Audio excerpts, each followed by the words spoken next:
Ladies and gentlemen, my name is Dylan Knostman, and I am joined today by a very, very special guest, Jaime Cordero, ahead of his massive middleweight matchup at OKTAGON 77 versus Pirat Kristofic. First of all, thank you so much for joining me. And how are you doing today? Obviously, it's fight week, massive matchup ahead. How are you feeling going into this massive event? Yeah, thanks for having me. I'm feeling pretty good. Fight week is always kind of annoying because of all the drinking, all the water loading, and that kind of stuff. But I feel good. And, Yeah, I'm ready. absolutely. Obviously, it's going to be taking place in Bratislava. How far of a trip is it for you from Germany over there to Bratislava? Yeah, I'm gonna take a plane. It's like an hour to Vienna, and from Okay. Vienna you drive an hour, so it's like a 2-3 hour trip. It's okay.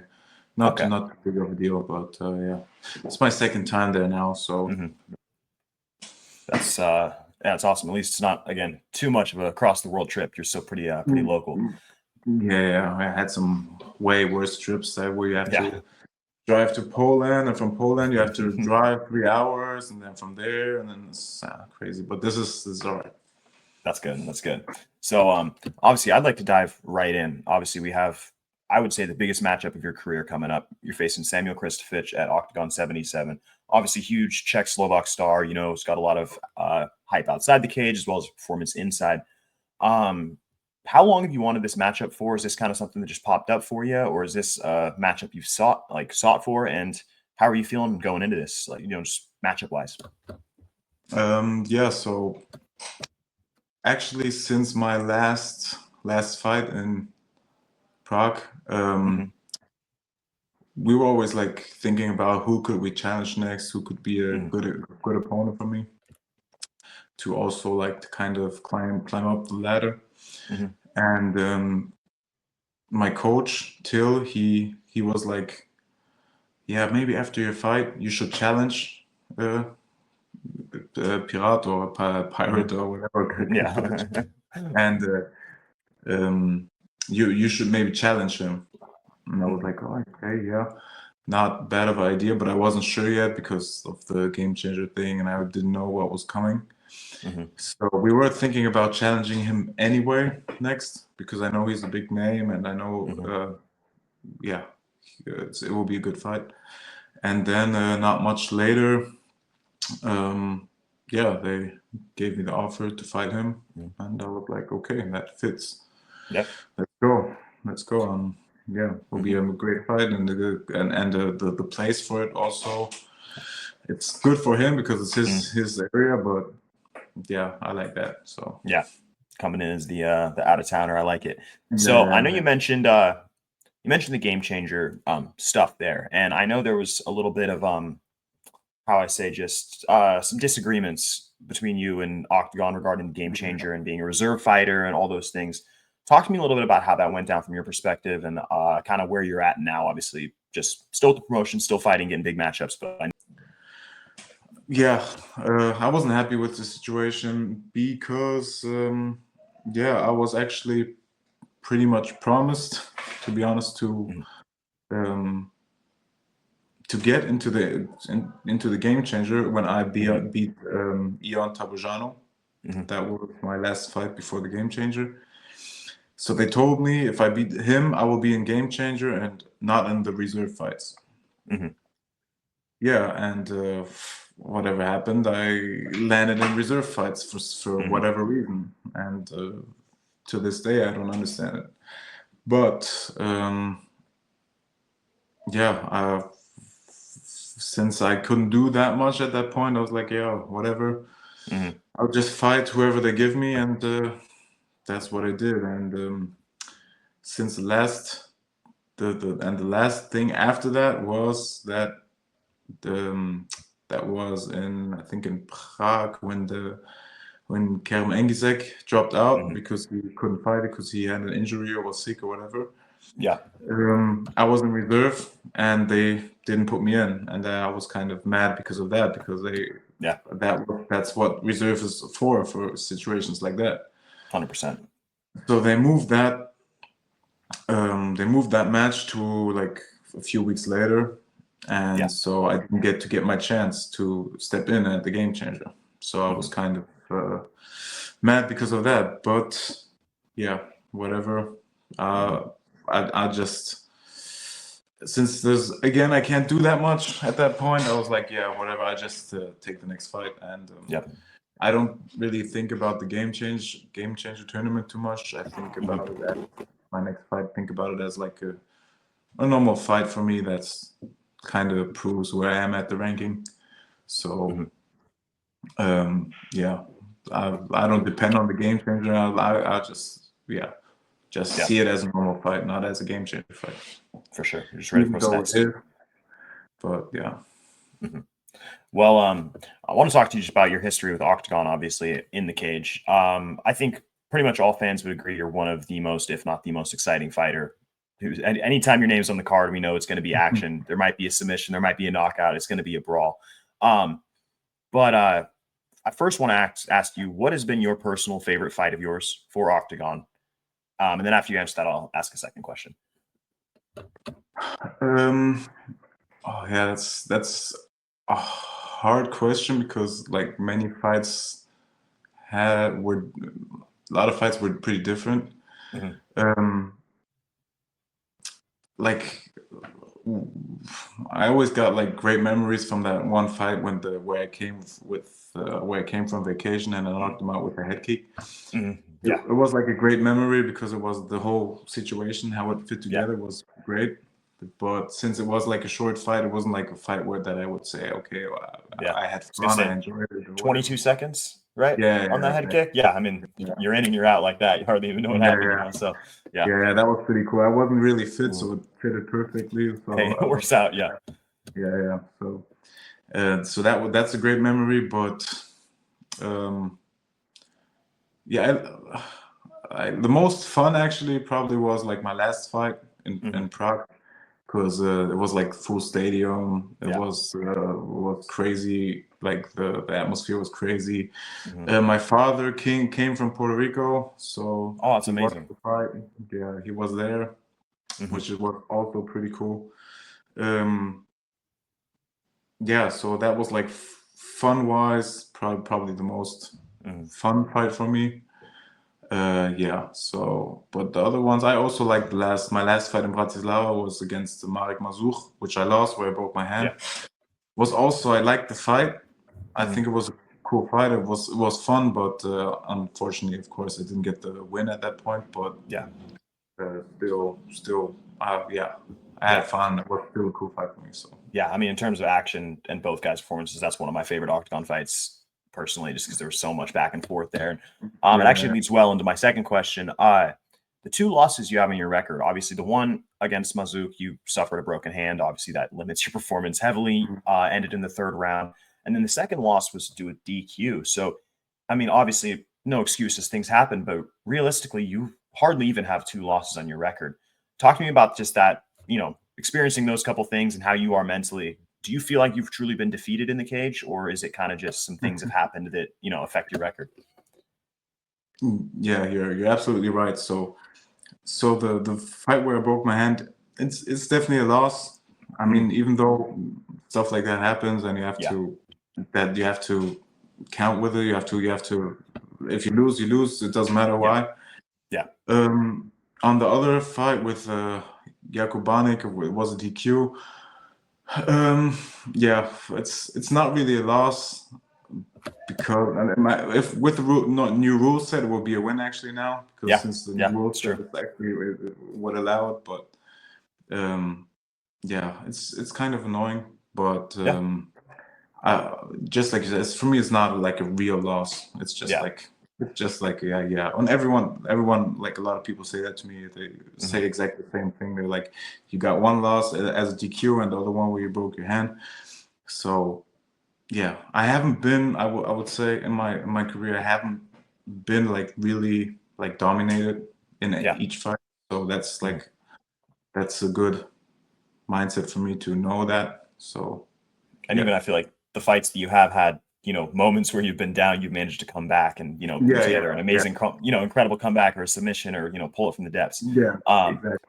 I also do just want to shout out the your last submission where you reversed from bottom with the arm triangle and finished on top with that arm triangle. That was one of my favorite submissions I've ever seen, and one of the just such a unique sweep and reversal into a submission. Oh, wow, As a grappler myself, I love head and arm triangles and darces and all that stuff. So like I saw that and I was like, that is a cool technique right there, just flipping the leg and finishing. It was very nice. So I just want to say, yeah, I actually, a lot of people think that's, I don't know, like luck or whatever, but that's actually a technique I used many times before in grappling. Sometimes different positions, but it's definitely a technique that works. You just have to know how to, if you want to sweep him, to get that leg away where he can, you know, so he can't stop the sweep. But if you know how to do that, you can actually, it works pretty well. So yeah, 100%. Yeah, that was very clean. So I want to ask you about a couple things outside of the cage. Obviously, you are one of the owners of Elev8 Gym in Bremen, correct? Yeah. Talk to me just a little bit about how your experience is as a coach and what you do outside of your fighting to help, you know, not only grow the sport in your community, but also just grow the sport in Germany and, you know, help MMA flourish. Yeah, actually, so in my city, Bremen didn't have a great MMA scene, to be honest. Like we had like some gyms that did MMA, but like nothing. I don't want to say nothing serious. They had serious like no teams. Pretty much like kickboxing a lot. A lot of kickboxing. We had some MMA, but like not too much. And with the gym that focused, our gym is like probably, I would say, the only one that focused mainly on MMA, even though we do kickboxing and stuff, but focused on MMA. I think we created a pretty good scene in Bremen. So like, I think everyone in the city pretty much knows if you want to get good at MMA, you probably have to come up, because we have like many talented fighters and like lots of competitioners. Is that the right word? Yeah. So competitors. A lot of competitors. And that's pretty much how I don't know how much it has to do with me being in Octagon and maybe so people think, okay, if we join the gym, we might also make it to Octagon or whatever. I don't know how much that has to do, but alone the fact that we're like giving lots of young guys, lots of other people the option to train like a professional is something that Bremen didn't have in this kind of way. So that's a special. And I mean, obviously people I'm sure join because they, you know, see you, but again, it's always nice when you train, even if you have no goals of being a competitor, seeing the things you're learning work at the highest levels. You know, I'm sure your students and people see you win fights in Octagon, even if they don't desire to maybe fight at that level, they know, hey, what I'm learning works. And that obviously, you know, I feel builds the credibility of your gym. So, you know, I'm sure in the next few years, you guys will be talked to, you know, about with the same level as, you know, Fight Spirit and UFD and Fight School Hanover, hopefully. And, you know, that kind of like top echelon of gyms. Cause I know you're, you know, really growing right now. That's my goal actually. Because right now we're actually, which is kind of also a stressful situation right now for me, because we are moving to a new gym. Okay. Yeah. We're moving to a bigger place. And it's going to be, it's going to be a beautiful gym. Because right now, I like the gym, but it's kind of more a little bit, you know, a little bit more underground from the beginning. Started from the bottom kind of type. Yeah. And the next one will be like a beautiful thing, and with a big cage, and you know, a really nice gym. Yeah. And I think after that we were gonna be like next to Hanover, of course, because Fight School Hanover is also a big name.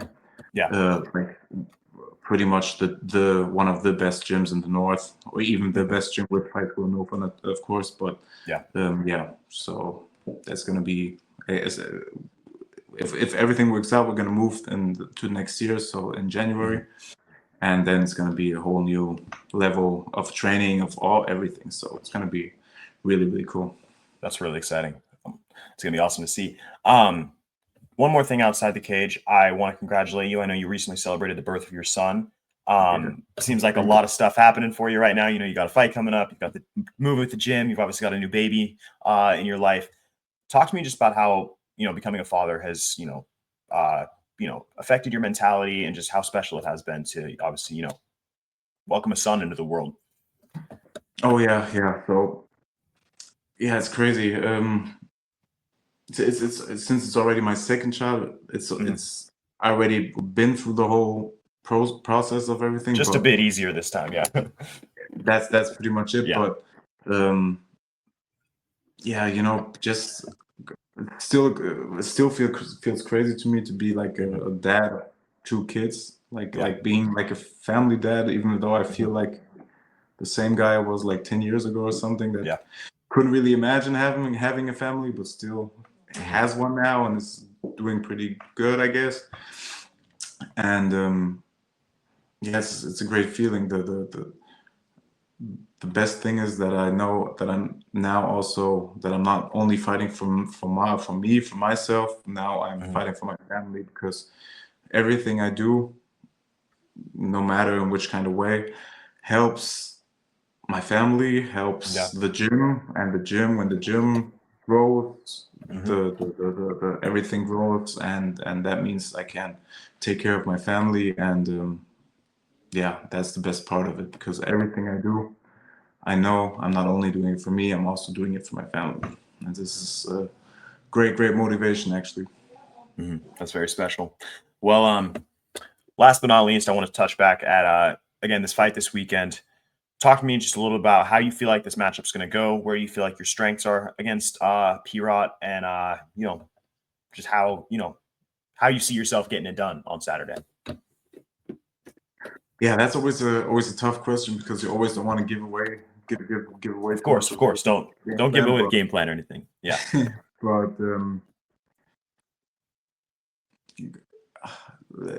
since he's a brawler, he wants to fight. So I know also how to fight. I know also how to brawl, but I just have to do it a little bit smarter, in a smarter way, not in the 50-50 way. So not whoever hits first wins. Yeah. So I have to work a little bit smarter in this area. And also, there's always the possibility of getting him on the ground and see how I can make him pretty tired. I know he's often the first round he's pretty explosive, but round 2 and 3 he always kind of loses his knockout power. So yeah, we'll see what happens, and then maybe he will get taken down, maybe he will get tired, and maybe he will get knocked out. Let's say it like that. Yep. One of those 3 is going to happen. I have no doubts about it. Well, last but not least, do you have anybody else you'd like to thank? Any coaches, sponsors, teammates, your family that's really helped you during this time and just get ready for this fight? Yeah, I just can say, thank you to, of course, my family first. My fiance, Caroline, she's always supports me in every fight, which is always important, of course, since without her, it wouldn't be possible. So she's the first I have to thank. Then, of course, my team is always there in the gym. They support me from day one, and yeah, they pretty much do a lot to make things work out for me. So I'm very grateful because without them, it would be also very, very hard. And so, and of course, all my fans, and all the supporters right now, I know it's always, there's more and more coming, more and more guys coming, supporting, understanding, and sometimes saying what they like, what they don't like. Also in the Game Changer case, like a lot of people came out and supported me in that area. And so thank you to all the supporters and fans out there. And yeah, absolutely. Well, I can't wait to see you go out and get another victory on Saturday. As always, I'm always looking forward to seeing your fights on the card. And thank you once again for joining me, Jaime. Everybody, make sure to tune in. OKTAGON 77 on Saturday, October 4th, Bratislava. It's going to be a fantastic card. And best of luck to you, man. Thanks again. Thanks, Dylan. Thank you.